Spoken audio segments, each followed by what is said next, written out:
the pleasure to present to you Dr. Martin Luther King, Jr.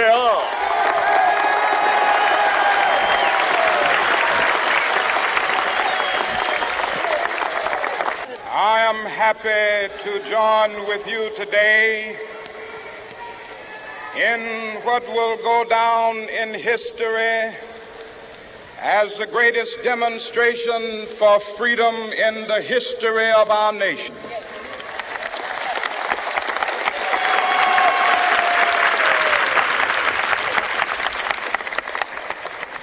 Five score years ago,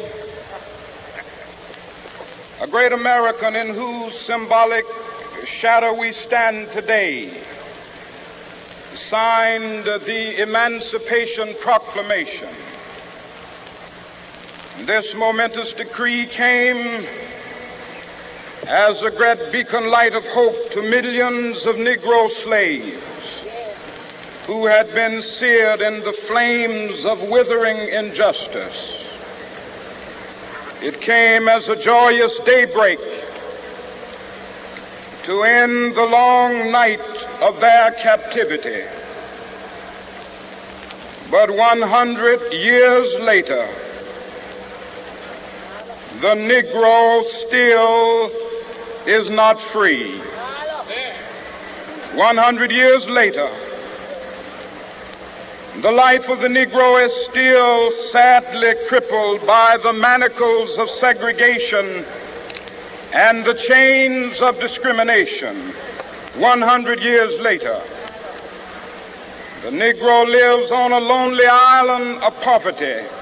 I have a dream that one day this nation will rise up and live out the true meaning of its creed.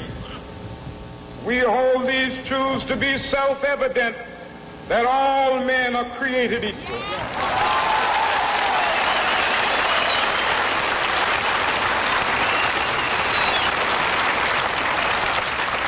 I have a dream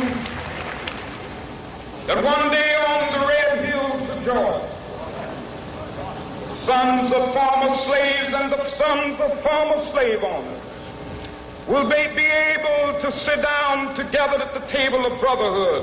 I have a dream that one day,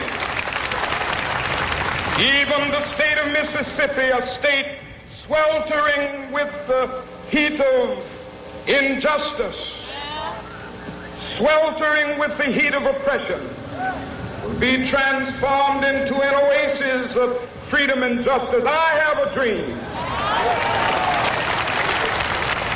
My four little children will one day live in a nation where they will not be judged by the color of their skin, but by the content of their character. I have a dream today.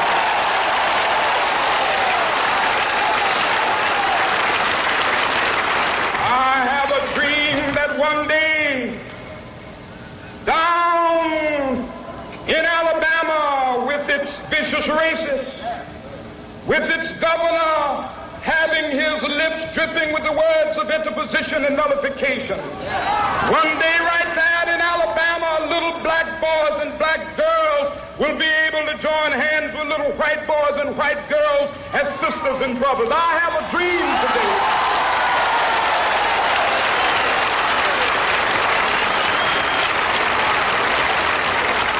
I have a dream that one day every valley shall be exalted, and every hill and mountain shall be made low. The rough places will be made plain, and the crooked places will be made straight, and the glory of the Lord shall be revealed, and all flesh shall see it together.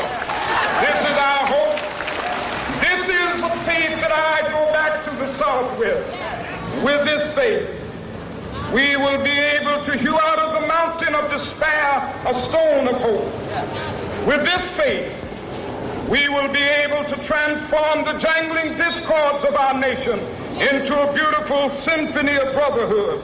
With this faith, we will be able to work together, to pray together, to struggle together, to go to jail together, to stand up for freedom together, knowing that we will be free one day.